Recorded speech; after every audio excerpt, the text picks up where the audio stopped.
Welcome back for part two of the series Eternal Human Vices in the Megillah.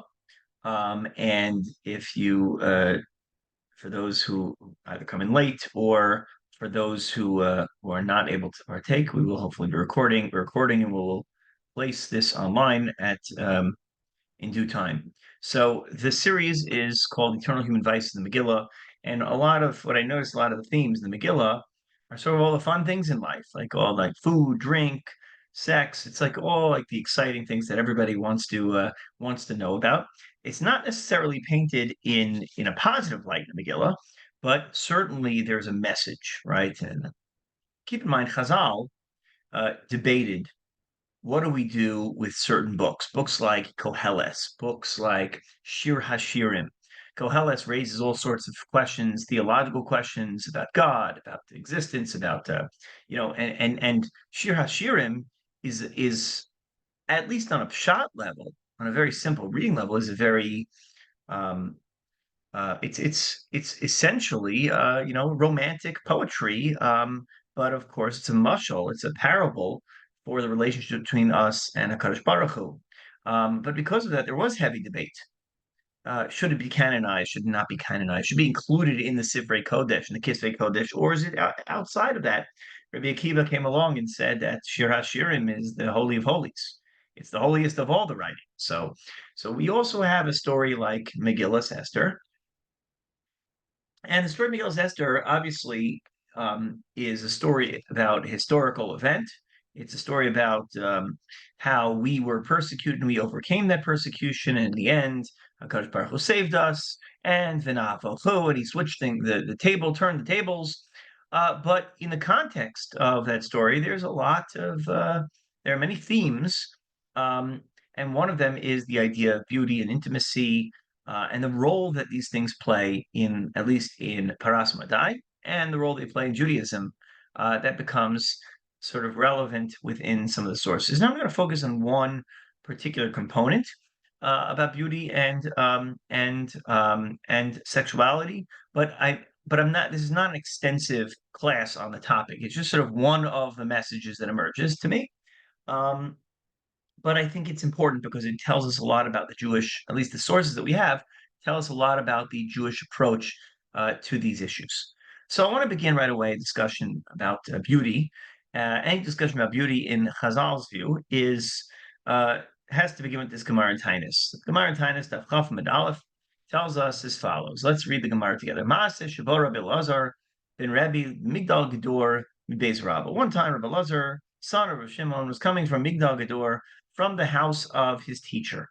He was riding on a donkey with Tailas Fasanar, and he was taking a leisurely stroll by the river. V'samach simcha gedola v'haisa daito gaso alav mipnei shaloma Torah harbe. He was riding along the river, and he was really happy because he was filled with a sense of inner satisfaction, inner accomplishment. He had studied a lot of Torah, and this made him feel great about himself. It made him feel great about who he was as a person. And then suddenly he saw a person who was very ugly. Happens sometimes. You're walking down the street and you see an ugly person. So the normal reaction one would expect Jewish reaction to be, so Amar lo Shalom Alecha Rebbe. So the man who greeted him said, "Hey, Shalom Alecha Rebbe." But lo hichsir lo, but he didn't respond. Amar lo, he said to him, Reka, ugly person, kama mechloros ish. How ugly are you? Right?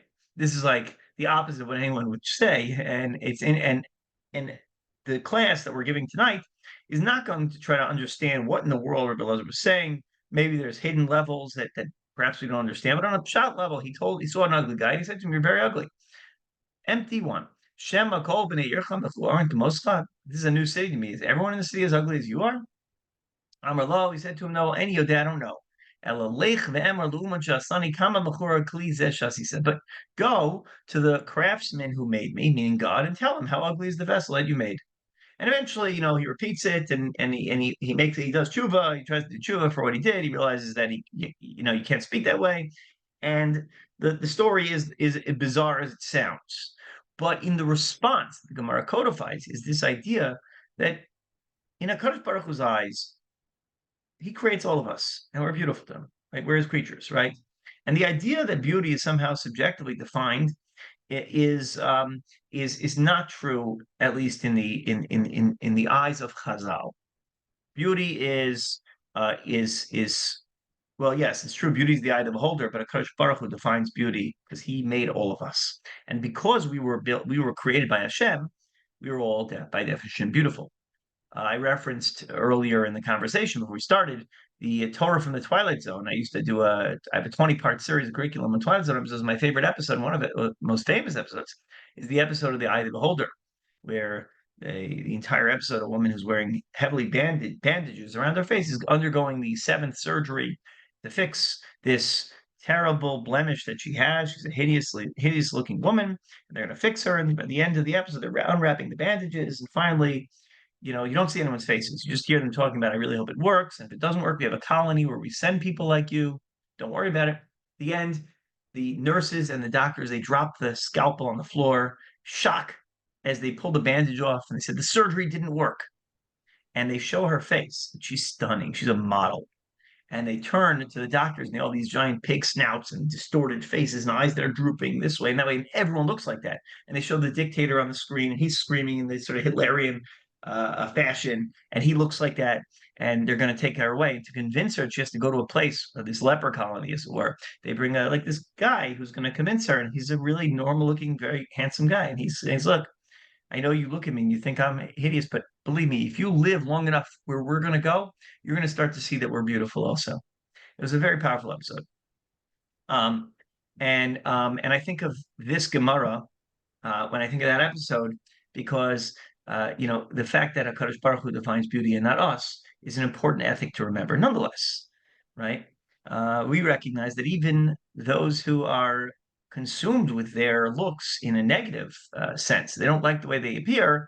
So we recognize that there are all sorts of remedies. People sometimes nowadays can do all sorts of things, from Botox to major reconstructive surgery, and the halachic opinions vary on depending upon the procedure and depending on the context. But one of those sources actually is in Ibn Ezra, which today I think is considered outmoded, but in the Pasuk of Hoyarapeh shall surely heal. He says, he says something shocking. Hashem gave permission and a duty to the doctors to heal wounds and blemishes and illnesses that are visible on the outside. But internal, sort of psychological, right, illnesses, that he never gave us the rishus to heal. Now, it's interesting because Ibn Ezra, for his time, nobody's dealing with internal psychological wounds. So this is an interesting source in the sugya of cosmetic surgery and what role do we have to repair that or not? Because the Tzitz Eliezer says that one of the heterim, when it is allowed, is if someone really can't live with themselves, right? It's creating such harm. It's creating psychological damage to consider the way you look, and you don't like the way you look. You don't like your appearance. But ordinarily, someone should basically say, I was created by Hashem. And the suggestion, the notion that my beauty is not beautiful in the eyes of Hashem is absurd. So, interesting source to be aware of. Obviously, today's attitude is not defined by this sort of approach. Yeah. Just a point of clarification. I mean, I know in Chazal's mind, we're all blessed with certain things, right? There's an understanding of inequality in as Jews, right? Some are blessed with wealth, some are blessed with, good voices. I mean, Right. and so the attribute of beauty, I'm always thought would be no different, meaning some are blessed with beauty and some are blessed with less beauty, but God still loves us whether we're wealthy, whether we're poor, whether we're, tall or short or model like or whatever. But that would be separate So, from so this you're sort of saying the fact that Hakadosh Baruch Hu loves us, that's true. But the upshot of that Gemara is that Hakadosh Baruch Hu thinks you're beautiful, right? In other words, it's not just that he loves you. It's not like he right. created an ugly stamp and he's like, well, okay, it's hard to look at this person, but I really love him anyway. Like Yeah. that's why people buy pugs. They're just the cutest things in the world, but they're the ugly cute.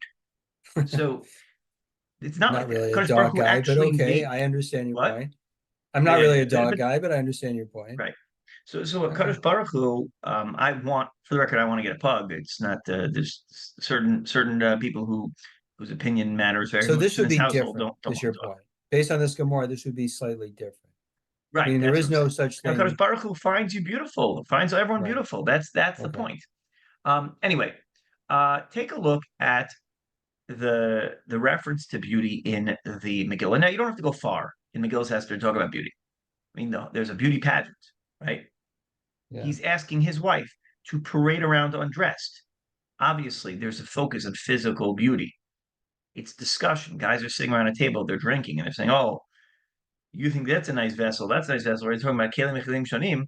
Wait till you see his wife, right? And they bring her out, and she's not interested in that, of course. So this is part of and then that ends tragically for Vashti, and then they replace her with another woman, and you got to assume the condition there is that you're not going to take a stand against your husband in that sense. It's going to be a focus on physical appearances and physical beauty. And indeed, um, all the women in the land who come for this beauty pageant, once they're before they're selected for their for their date, their shidduch date, they have to bathe for half a year in one oil and half a year in another oil, and basically have to smell perfectly. And there's it's almost like a sick obsession with physical beauty, and and we wonder, right? So then Esther, she must have been the fairest of the land, right? That must meaning if you pass that test, so then who's Esther? She has to be the most beautiful woman in the world. Now you look at the Gemara and Megillah, you Gimel and Aleph, and there's a strange line. Rabbi Yeshua ben Karcha Amar, Esther Yarak Rokes Haisa, she was sallow, greenish. Yarok means green. Actually, in Chazal, it really doesn't mean green. It's funny, the word salad doesn't mean green; it means yellow-ish. And in Chazal, the word yarok rekas means yellow. She was yellowish. She had a jaundiced appearance to her. V'chut shel chesed mashoch aleha, and she was, or however, she was endowed with great chesed, great kindness, great charm. This is the shidduch discussion. But she has a really good personality. When they open up with that, you know that there's a bomb coming afterwards, right? However, right, you know, her nose is 20 feet long. Right, okay, whatever. But she is great personality. Let's focus on the personality. So Esther, she's got a great personality. Not so much in the looks department, according to Rabbi Yeshua ben Karcha. Now one has to wonder, first of all, why is Rishon Kachan mentioning this? Why is this even a discussion? Why are Chazal, who we're not superficial, why are they obsessed with this? How do they know this? And why is this even important for us to know? Right? So that's what I would ask. Forget about the Gemara we started out with the Kam Mechur, Ozu Ish, how ugly is that person? We're talking about Esther. We're talking about one of our greatest tzaddikim in history. And what are we told? She was okay. She's not so beautiful, right? So okay, so Rashi tells us Yarak Rokes Haisa, Kehadasa Su, which was her other name, like a hadas, like she was greenish. Elachut shel chesed mashoch alea, me'es HaKadosh Baruch Hu, l'kach niras yafal le'umos ulachashverosh. She had a great personality or kindness, and therefore, since Hashem blessed her, everybody who saw her, including Achashverosh, thought she was beautiful. But objectively, she actually wasn't beautiful. But if you got to know her, there was no one as beautiful as her. Now, look, I have a little note on the side. So it's more about Rashi makes 2 points. One is that Achashverosh and others saw her as beautiful because of her kindness. Number two is that meaning that someone with the right midos, personality, etc., can be beautiful to others. Perhaps, right? The idea you have chesed, self-confidence, maybe there is an actual beauty that emerges there. And um, and it's not as important to be obsessed with the external. Sometimes you're attracted to someone when you first meet them, and when you get to know them, you're less and less attracted to them. And then the reverse happens. Sometimes you find someone not so beautiful, like someone says to me, well, I went out, I wasn't so attracted to him or her, but it was good conversation, so I'll give it another shot. And then they meet again, they speak again, they really enjoy their time together, and they find each other very attractive. Sometimes what happens in the course of those discussions is, if they could shut out the noise and Hollywood, they'll be very happy because they see beauty in each other. And that's really what Rashi is expressing, is that Esther had this sort of inner charm, this inner beauty that expressed itself on the outside.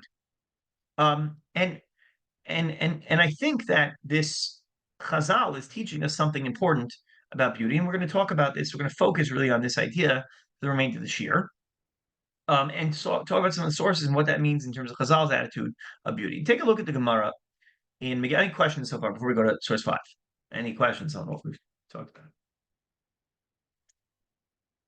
The Gemara in Megillah Tezvav and Aleph that has, I would say, a very surprising discussion.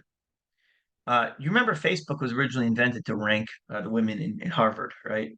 So the Gemara goes through a discussion of who are the 4 most beautiful women in the world, right? This is Amar Atanarabanan, Arba Nashim, source 5, Yefefiyot Hayu Be'olam. Don't worry, just to make it fair, we're going to talk about beautiful men also later on. Yefefiyot Hayu Be'olam. There were 4 really beautiful women in the world: Sarah, Avigail, Rachav, and the Masoras Hashas switches it around and says Rachav and then Abigail. Okay. Now, by the way, the reason why I paused to, I'll tell you why I paused in between that in a second, and then Esther. Okay, so we have Sarah, Abigail, Rachav, Esther. The reason I paused in between the reversal of those names is because the Gemara tells us elsewhere that Rachav was so beautiful that anyone who would say her name twice in a row would suddenly become impure. A man would become impure. He'd have to go to the mikvah. That it was so. I don't know why they would write the Gemara like this. Could you imagine reading it straight through and actually tempting that? I wouldn't want to do that during a shir. So the just to give you a sense of how beautiful she was. So Lamad Amar Esther, Yarok Rokas. I said, wait a minute, Esther was one of the most beautiful women in the world. There's a data that says that Esther was really yellowish or greenish. She was jaundiced, right? For the record, my kids, one of their favorite characters in Guardians of the Galaxy is that green one. I forgot her name. She's Esther Yarok Rokas Haisa, Mapik Esther, Umaayo Vashti. So let's take Esther out, and instead we're going to put Vashti instead. 4 most beautiful women in Jewish history were Sarah, Abigail, Rachav. Rachav was the wife of what do you call it? Was the wife of Yoshua, and she was the innkeeper, and she's defined in the text as a zona, as a prostitute, whether that meant literally or she just was the gossip monger of the town. And then she, of course, does tshuva, saves the entire nation of Jewish people, hangs the red flag outside the window, and Yoshua ends up marrying her. It's also important. So we've replaced Esther because Esther's not so beautiful, and we have Vashti instead. It's horrifying when you think about it. And I'll talk about why it's horrifying in a second. Esther's tzedekis and Vashti's an evil queen, right? Descendant of the Babylonian Empire, who tries to kill the Jewish people and wants us to be ridiculed and belittled. And she was the one who originally suggested that Jewish women be paraded around naked. And that's why her punishment was to be asked to do that herself. So how were they beautiful? The Gemara says they were beautiful in their voice. Rachav would, with her name, inspire lust. So that's why I said you say the name twice, right? Yael, Yael was not on our list, so she was another beautiful woman, right? Bekola, it was her voice. We read about Yael in the Nachiomi recently, right? And killing Sisera. And then you have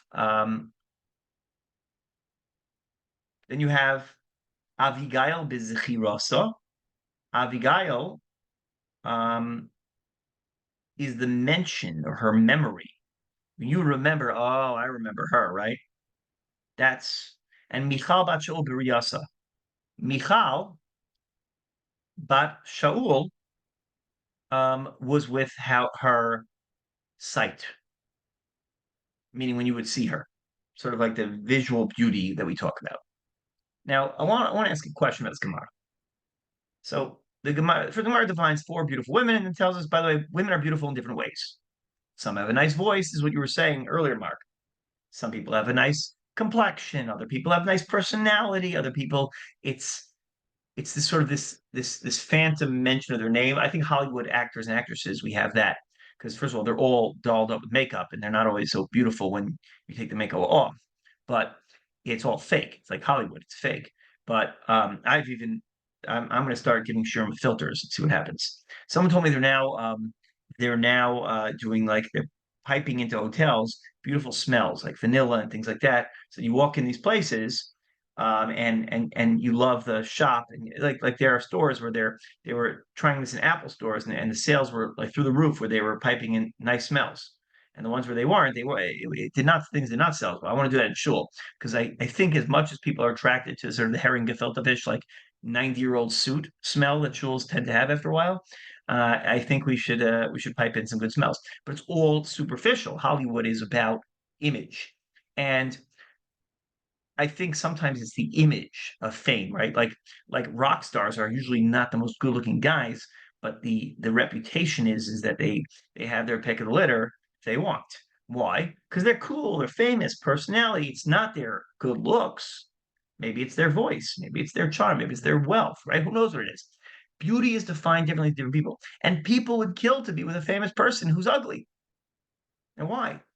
Because beauty is defined differently. The Gemara is telling us that each one a different definition of beauty. That's what the finish here is. That beauty is not one monochromatic idea.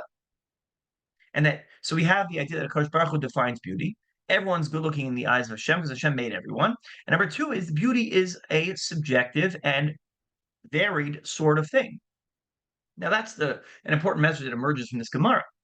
But I want to ask a different question, and that is, we just finished saying that Esther might be one of those beautiful. And then we said, nah, you know what? Scratch Esther, take her off the list. We're going through the right, we're ranking them, and you see that they're being ranked up, and she got downvoted. And the Gemara says, okay, we downvoted Esther, and we put Vashti instead, the Russia, the evil woman, right? And and when we do that, right, it calls the question, well, what is beauty, right? And what's the message? What's the point of all of this? Why is the Torah, why is the Chazal telling us, both in Yud Gimel Aleph and here Tezvav Aleph, Megillah, that Esther wasn't so beautiful? In a book, in a story that seems to be obsessed with beauty, in a story in which Achashverosh cared about one thing, and that was physical beauty and superficiality, how is it possible that a woman who's not objectively as beautiful ends up winning such a competition? So there's an interesting source I found, the Makar, that points out that in the time of in the time actually Job lived in the time of Achashverosh. There are different theories when he lived. One man says he lived then, and that all of his daughters were, if you look at the Psukim, the Mashmal says his daughters were objectively the most beautiful. So the question is, why were they not picked for the beauty contest or by Achashverosh? And I think that Ben Yoyada says that the reason why they weren't picked was because he hid them. He hid his daughters so Achashverosh wouldn't find them, which makes us wonder, well, why wasn't Esther hidden away? And one of the answers is, well, Esther wasn't so beautiful; they didn't worry about her. You know, in a time when they're snatching up off the street all the girls and they're sending them to the palace, is a nightmare for parents. It's a nightmare, right? It's like Mitzrayim. You're taking the kids and they're throwing them in the river. But if your daughter is Milos or your niece is Milos were not in the external beauty department, you don't really have to worry about that. And yet she was picked, which is strange. Which means that something about Esther was so beautiful that it overcame the external beauty, which not only does the Gemara point out, but obviously Mordechai didn't want to hide her because he didn't feel there was a need to. holiness and beauty are not necessarily interchangeable. Rabbi Rekefet would joke that there was a that Nechama Leibovitz, who was an older woman, and I don't know when she was young, but we don't talk about such things about tzaddikim. But she's an older woman. She used to give shiurim in front of the grus guys, the rabbis. And like, they used to say, well, some places they would insist on putting a mechitza in front of her, so the boys shouldn't look upon her when they give a shiur. And Rabbi Kevin insisted that's not the case. She gave shiurim, no problem. And he said, and you didn't need a mechitza with Nechama Leibovitz. That was his joke. She's an older woman. You don't need a mechitza. What made a person like that amazing was not Hollywood superficiality.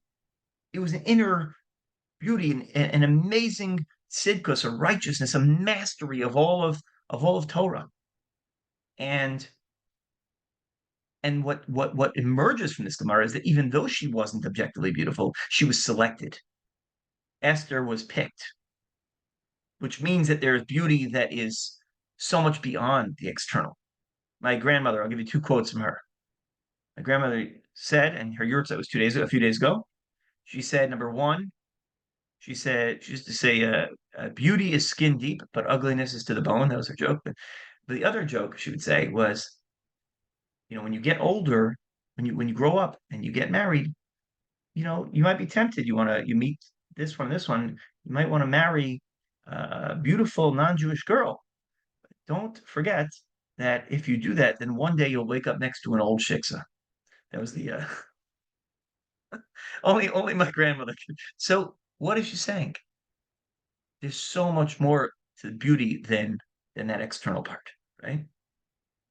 And it's true, when we're young, there are things that draw us different directions, but that absolutely is not the definition of beauty. Isn't that right? You see a couple after a 60-year anniversary, 70-year anniversary, right? We should all be blessed to have such a thing. It's an amazing thing. And nobody looks and says, wow, that is one hot couple. But what are they saying? That's beauty. That's beautiful. A cartoon that masters this idea is and it's very sad actually, is the if you ever watch the movie Up, it's a cartoon. And the opening sequence will have you need a tissue box ready when you watch it. But there's something beautiful about a couple aging together, wrinkles and all. That's real beauty. So Esther had this beauty that was beyond what was being defined here. And somehow, even Mordechai didn't think he had to hide her. And Afal came. She was selected and she won. Right? It's amazing.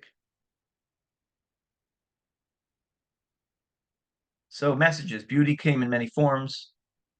And the fact that Esther was initially considered on this list, in fact, Achashverosh was happy with her. The replacement proves that point as well. Source 6. Achar dvarim ha'ela kishoch Hamas hamelech Achashverosh zachar vashti ve'es asher asasa ve'es asher nigzar aleha. After these things happened, the king Achashverosh wakes up. He was drunk. He wakes up in the morning and he says, "What did I do?" And they said, "Where's Vashti?" And they said, "I don't know how to tell you this, sir, but you had her killed yesterday." And Rashi says, "Zachar es Vashti es yofia v'netzav." Why was he sad? He remembered her beauty, and he became depressed. And and so what does he do? What's the next thing you do? You don't just get, okay, I need a new wife. He makes a beauty contest because what he remembered was her physical beauty, right? And the fact that Achashverosh didn't value inner beauty was so evident because he didn't care. He didn't want anyone to know that Vashti was royalty. He wanted Vashti to wear his crown so that people know that his wealth and his power and authority comes from the Persian Empire and not from the Babylonians. So how do you do that? You take the Babylonian heiress, you take away all of her clothing, you put your crown on her head, and that's how you reduce her to an object. And that was the plan. And after he's drunk, right? And then he wakes up and he realizes what he did, he's sad because he misses that physical beauty. I want to look at the Nod Yehuda's comment on this thing I just discussed with you. The Gemara Megillah says, there were four women who were beautiful. How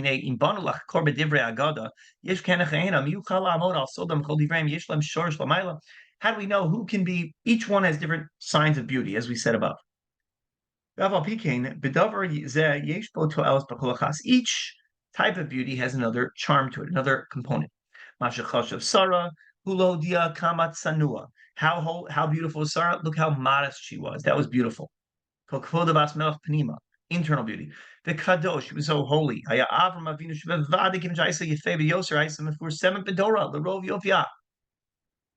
Avinu for sure knew she was so beautiful, how beautiful she was. So then Avram Avinu is about to approach Avimelech, or sorry, he's going to Mitzrayim. And what happens? He says, by the way, I now know you're a beautiful woman. He sees his wife, and you better say you're my sister. So Rashi says, oh, he didn't know his wife was beautiful until now, right? Reminds me of the famous joke, right? For years, the couple's married, and they go to the psychologist after 30 years of marriage, and she says, he never tells me I'm beautiful. He never tells me he loves me. And well, what do you have to say? And the guy says to the therapist, well, I told her when we got married, nothing's changed. No reason for an update, right? So Avram Avinu didn't notice until now that she was beautiful. So what does Rashi say? She was so tsanua. He didn't see how other people were looking on her. Masha Chashvu Rachav Abigail Gulizot Lazir Kamaroili Shamer La'abit B'Doshim. And Rachav and Abigail, we learn how fit it was to be careful not to look in a way of impurity, in a way of arousing one's temptations by staring at other people for physical beauty. And then each one had something else. You can listen to a voice to elicit, and that's what the Gemara tells us, that it could be a person's hair, it could be a person's voice. Different things are triggers. And by the Efesh Sifas Toar, if you go to war and you can't control your emotions, first you shave her hair and you make her grow her nails and you have her cry for her parents, because nothing is annoying as shaved head, fingernails and whining about her parents. Oh, when are they going to visit? Like no one wants to hear that. So that's what we do to the Sifas Toar. We make sure that if you really want to find a person beautiful, you really find them beautiful, not the external stuff, right? And so the Nod Yehuda is saying what we said before, which is everyone had beautiful things. Now, when we take Vashti, what's that about? Vashti had physical beauty, but Esther, look at this last line. Naturally, Achashverosh should not have loved Esther, but Rachmei Shamayim, in order to save the Jewish people, Pedus Yisrael, Hashem made her attractive to Achashverosh. So that was one approach. And that, I think, Nod Yehuda is sort of what we were saying. Although I think that there was a deeper beauty. Namely, we say in Ashes Chayil, in the end of Mishlei, Sheker Achein Behebel Ayovi Isha Yiras Hashem Hitis Halal. What is beauty? False is the grace, and for naught is beauty. A woman who fears God is to be praised. That's beauty. Yiras Shamayim, right? Remember the old shiksa, right? No. Real beauty is the 80-year-old who's a Yarei Shamayim, who has kavanah when she blesses the candles. That's beauty, right? Who says the word Baruch Hashem and means it, right? Like that's, to me, that's beauty, right? We all have our image of that person, a saintly older person, man or woman, and think about that. Says Mishlei. Sheker Hedel Yofi. Now, Amar Rabban Shimon Gamliel. This is a Gemara in Tainus. Well, you Yomim Tov Yisrael kechamisha sar be'av Yom Kippur. There were no beautiful days for the Jewish, no happy days for the Jewish people. These days are the happy days for the Jewish people. Kechamisha sar be'av, like the 15th of Av, and Yom Kippur. Two happiest days in the calendar. Yom Kippur, we know. Yom Kippur, why? Because Yom Kippur, we had our sins forgiven. But look what it says. They would go out, particularly on the 15th of Av, but apparently they would do this also in Yom Kippur. Everyone would wear white. The women who were single would go, all the single ladies, right? They would go out wearing klei lavan, and they would borrow their clothing. Misha Ainlo, not to embarrass someone who didn't have nice clothing. Kola kelim to unin tvila, and kelim would require tvila in the mikvah. Uvenos Yerushalayim yotzes v'chols b'kram. They would dance, and um umayu omros. What would they say? They would say, "Bachor, young man, da da da da da da. Sa na einechore. Lift up your eyes and see. Ma'ata borer l'cha." Right? Choose the woman you want. Al titei necha b'noi. Don't look at beauty. Tei necha mishpacha. Look at family. Sheker achem beheva yofi. The Gemara goes on to tell us that if you don't have beauty, look at family. If you don't have good family, right? Look at X, Y, and Z. And the Gemara goes on to tell us that each definition of beauty was dependent on what they had. The point is, they would instantly see the woman of their dreams, and they would pick them. And somehow, this was the happiest day in the world, when real beauty would emerge. When sheker achem beheva yofi. We get down to the business of real beauty. That's the Gemara. That is a Gemara in Tainus. Now I want to share another famous Gemara about beauty, and this is the Gemara in Ksuvos. We actually sing this at a wedding. Ketzad meraktin lifnei kala. How do you dance before a bride? Beis Shammai omrim kala kimos shehi. Beis Shammai says, right? However she appears. The English is a little off, I apologize. No, you should sing and dance and say the words Kala Navachasuda. Now the song, right? So Amar Beishamai Beisil, Beishamai says Beisil, Rishai says Chigeres assume if she's lame or blind. Omer La Kala Navachasuda, you're gonna say beautiful, what a beautiful bride. That's Torah Amra Midvar Sheker Dircha. Don't lie, distance yourself from a lie. Don't tell her she's beautiful when she's not. Amar Beisil Shammai, Beisil says to Beishamai. Ledivrechem misha lakach mekach ra. You purchase something bad from the shuk. Yishtavchu beinav or yiganu beinav. Someone brings back a car and you don't like it. You're gonna say, "Oh, what do you think of my new car?" You're gonna say, I'm not so into it." You're gonna tell someone their car's not good looking. Kavachomer, their wife. So of course you're gonna praise her. Say nice things, even if it's a shtick a lie. So really, you should be me'urav, you should be pleasant to people.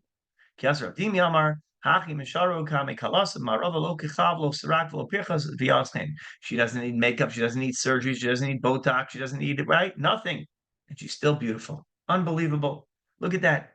So we have here a discussion of beauty, and obviously discussion of brutal honesty versus distortion of the facts for the sake of peace. Do we lie for the sake of peace? Rabbi Feldman, in one of his books, has a whole article on lying for the sake of peace, right? All about this, in the right and the good. It's a great sefer. So what do we see from here? Anybody ever go to a wedding and they're like, Ketzad meraktin lifnei akala, and they start saying, instead of kala na v'achasuda, they start saying Beis Shammai's opinion. Kala kamos shehi. She's pretty bland. She is what she is. She's okay. Who would sing a song like that at a wedding? Doesn't make any sense. And you have to ask yourself, well, what is Beis Shammai thinking? Does Shammai really think you should tell her what she is if she's not beautiful? Shammai says, why is the alternative not keep your mouth shut? Right? Is there such an obligation to say, wow, did you see that bride? She's so beautiful. You have to say it at a wedding. There are other things to talk about at a wedding. You could talk about the shmorg. You could talk about the news, the weather. You have to talk about the kala. Like, we're so obsessed, you got to say something. So Beis Shammai says, if you're going to say something, it must be the truth, even if it's not flattering. So Beis Hillel has a great question, right? So what's Pshat Beis Shammai? I want to suggest what is Beis Shammai saying? Beis Shammai is saying exactly what they would say, what Rav Dimi was saying in the West. She doesn't need makeup. She still is malas chen. She has chen. Go beneath. Sheker achen behava yofi. Go beneath the surface, and you'll find something much more beautiful. That's what Beis Shammai says. You want to give a compliment, give a real compliment. There's nothing as insulting as a fake, superficial compliment. You go to a simcha and they find something meaningful to say about each person, and they understand who the person is. That's a compliment. Someone took the time to get to know them. Now maybe they have different approaches to shidduch dating, right? Maybe Beis Hillel's approach was like, you just look at her, she's beautiful, you marry her. And Beis Shammai says, no, you got to get to know her. Kamoshi, find out she's pleasant, who she is. Forget about what she looks like on the outside. Talk about who she is. Maybe that's what Beis Shammai was really saying. Okay. There is a story. It's a difficult story to read, and I'll summarize the story. But I think it's an important question, important story about the Torah's approach to intimacy and sexuality. And before we go into it, I just want to say that not only does the Megillah tell us the story about selecting Esther, who ultimately her real midos shined forth, despite the fact that maybe she didn't have that physical presence like Vashti, right? But in the end, she was malas chen. In the end, if you think about it, Vashti was invited to appear before the king, and what did she say? I'm not coming to you. Esther was not invited to appear before the king, and she appeared before the king. Right? It's a replacement of physical external beauty, physical sexuality and seductive nature to spirituality and inner charm. Vashti used to have the Jewish girls paraded around undressed because it was a culture that was so twisted that it only honored that externalness, that external superficial beauty. And the miracle, the Esther, is the secret. The Aster, right, is the inside. Is that at the end of the day, you have a person who is Sanua, and it's that inner beauty that emerges winning the competition and winning the day, right? Now, Maisa Ba'odam Echad, there's a story about a person who was very careful about the mitzvah tzitzis. Tzitzis was his mitzvah. I'll just an anecdote. Rabbi Yitzchak Cohen, the story is told about him. I don't know if it's actually true or not, but that he's known for sharp lines. That one time the elevator door opened up. It was by yeshiva, and the person was not dressed. I guess it was in the dormitory, and he said to the person, "Goes, where's your tzitzis?" So that's a great story. Anyway, so tzitzis protected this person. It was his mitzvah. So he heard that there was a great Zona Bekar Chayam. She was the most famous of all harlots. She was in the city and she took 400 golden dinar as her fee. So she was expensive. I guess that's, figure how much that is. And he sent her the money and he scheduled the time. She had a busy schedule. They used Doodle, they found the time, and they scheduled the event. Now, when the time came, he arrives. He goes to the doorway. The maid servant comes to the door, sees him, and he says, "It's that crazy guy who sent you 400 golden dinars and traveled halfway around the world to see you." Oh, okay. So they let him in, and there's a whole story here. He enters, she prepares 7 beds, 6 of them are made of silver, the top one's made of gold. Between each bed, there's a silver ladder, the upper ladder was gold. Okay. Imagery, right? Seventh heaven. I don't know what you want to say with this. And as they're preparing, they're sitting there, and we don't have to read all the details of the story. And somehow his tzitzis pelted him in the face, right? And he jumps down on the ground. So she thinks it's a game. She follows him to the ground. And she says, "By the Lord of Rome, I never saw, I swear." She said, what flaw do you see in me? And he says, "No, no, no, of course, there's no flaw. You're beautiful. I've never seen a woman as beautiful as you in my life. So then why would you not be interested in me? I don't know. What is going on?" "Well, I have a mitzvah of tzitzis, and Hashem commanded us tzitzis, and it says about that, I am Hashem your God. It says this twice in the Torah to inform us that Hashem will exact punishment from someone who's corrupt, and etc." Right? Okay, so that's the story. So he's about to leave, and she says, "I'm not going to let you go until you tell me, give me your information." So now she writes his information down, and he runs. He's out of there. He doesn't sin. He's shomer mitzvah, shomer bris, and he runs away, goes back to yeshiva. So she shows up to the yeshiva one day, and um, and she's famous, obviously, like someone who I guess the most famous prostitute. Everyone knows who she is. So she shows up to the base medrash, and it says, "I want to." He says, "Rabbi Chia, please convert me to Judaism."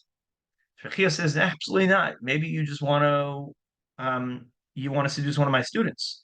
So she says, "No, no. Look at this piece of paper. The guy came to me, but he did tshuva and he stopped. And I'm so impressed that I want to be like that." So you hear the story, right? And she then it says here that she takes her earnings. She takes a third of them, she gives to the government as a bribe. A third she gives to the poor. I guess prostitution was illegal. A third she gives to the poor, and a third she holds on to. She divides up everything except for her linens or mattresses, which she takes with her. The mattresses, right? Of all things. She comes and then afterwards she took out the note and then she gave it to the Rosh Yeshiva, and Rabbi Chia converted her and said, "Okay, go marry him." And she was able to marry him. And she did so, and says the linens which she had arranged for him in sin now were arranged permissively. This is his reward in the world and the next. Stunning Gemara. We don't give this to 13-year-olds to learn for obvious reasons, but it's a stunning Gemara. What the Gemara is telling us is that everything that has a superficial, external, almost negative connotation can be turned around for a positive. Here, a woman who had, I would say, she had that external physical part, but internally was rotten. And then she decided, was inspired by an act of Mesiras Nefesh, and she wanted to be a Jew. And she held on to mattresses, and the very mattresses became Chefsei Kodesh. It was an amazing concept.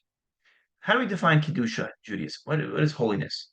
Kedusha is something is prohibited, you take a little bit off, and when you take off, that's permissible and that's holy.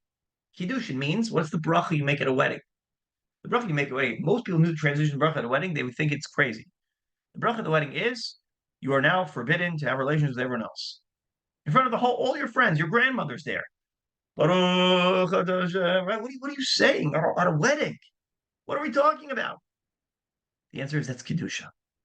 Kedusha is something which could have been used for the negative, is taken to the side. We're not like Christians.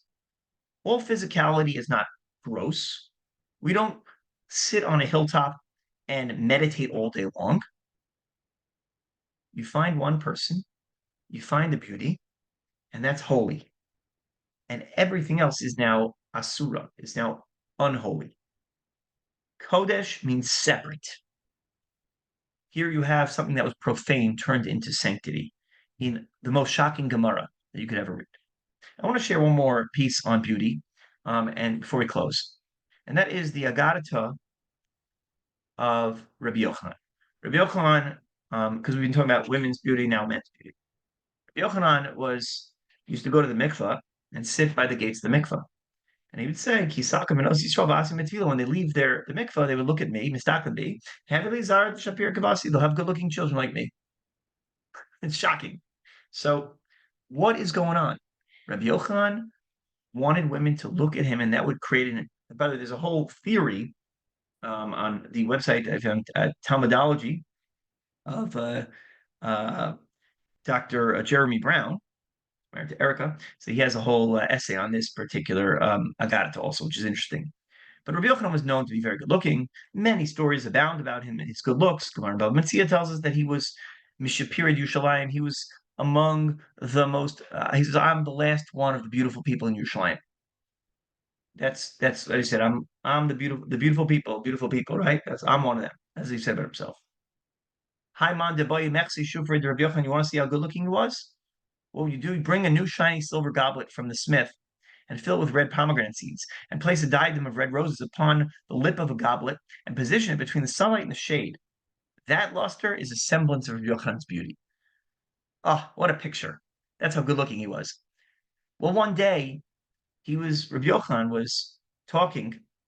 By the way, we talked about separation, and that makes it holy, right? There was this story, we'll talk about it in a moment, but it's current events. So one day, Rabbi Yochanan was by the Jordan River, and he saw a thief, a bandit, a famous gladiator named Rish Lakish. Rish Lakish was toveling his kalim, he was making knives and weapons. And he said to him, come with me to the base medrash. And he said, Chelak lo raisa, your your strength as a thief should be used for Torah. Your beauty should be used for the women. Rish Lakish said to him. So Amrlei Hadros Bach Yahibna Achosi. If you come back with me, you can marry my sister. She's even more beautiful than I am. You think I'm good looking? Wait till you see the girl version of me. And indeed, they get married, and they're brothers-in-law, and they chavrusas for years. It's a whole. I gave a Shabbat Shuvah Drosh about Rabbi Yochanan Rish Lakish. So, so Rabbi Yochanan's a good-looking man. He stands by the mikveh, everyone looks at him. So what's pshat? This is what we want people thinking about. They go to the mikveh, that intimacy, that holiness of husband and wife, and they need to put an image, right? This is like, why are you bringing someone else into the bedroom? Why is Rabbi Yochanan think this is a good idea? It sounds like a very bad idea to me, and I wouldn't recommend anyone to. So actually, the Gemara above Mitzvah tells us that same story. Rabbi Yochanan have Azil Yosef Shar Tefillah Amar Ki Sakan Minos Yisrael Mitzvah Mitzvah Lapago Bi Lifko Bi. They look at me. Ki Yeshud B'Avil B'Nah Shaprik Masi. They have beautiful children like me. Look what the next line says. It adds a word. Gemiri Araisa Kibasi. Will be as learned in Torah as I. Gemara is not necessarily telling us this literal. I don't know what it means. I do know that the amendation, that correction there, is telling us that beauty is not just on the surface.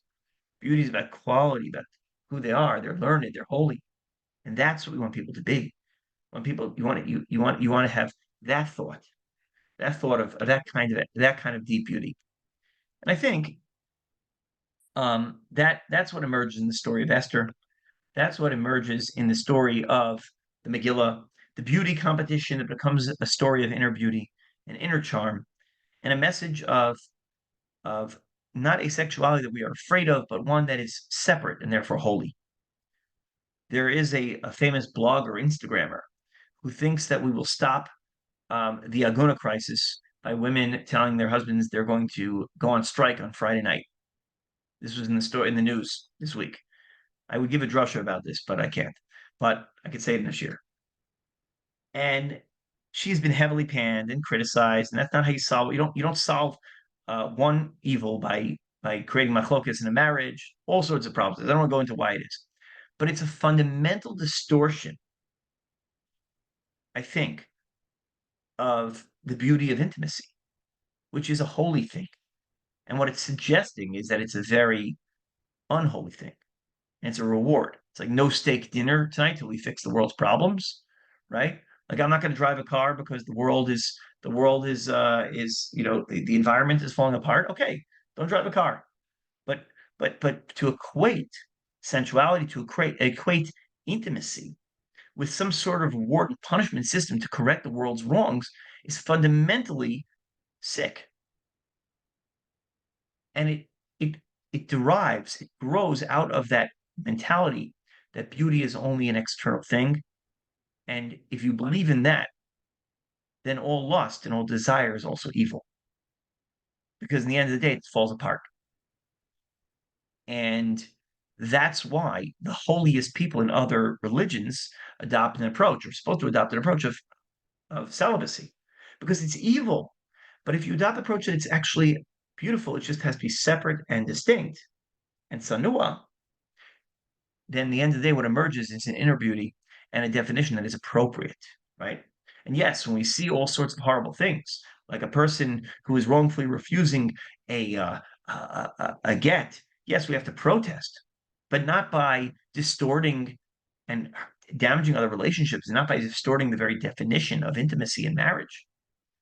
The fact that he didn't give a get it's a distortion of marriage and respect. The way you want to the way you respect a person is respect that privacy of intimacy. And so I think that's there's many sources we could bring down. And this is just one snippet, I think, that emerges from the Megillah, and certainly is enough that we could talk about in a whole series on the topic. But with that, we'll stop. And next week, we'll continue with the third of the vices in the Megillah, and we'll talk about alcoholism and addiction. And until next time, have a wonderful evening, everyone. Thank you, Thank Rabbi. you, Rabbi.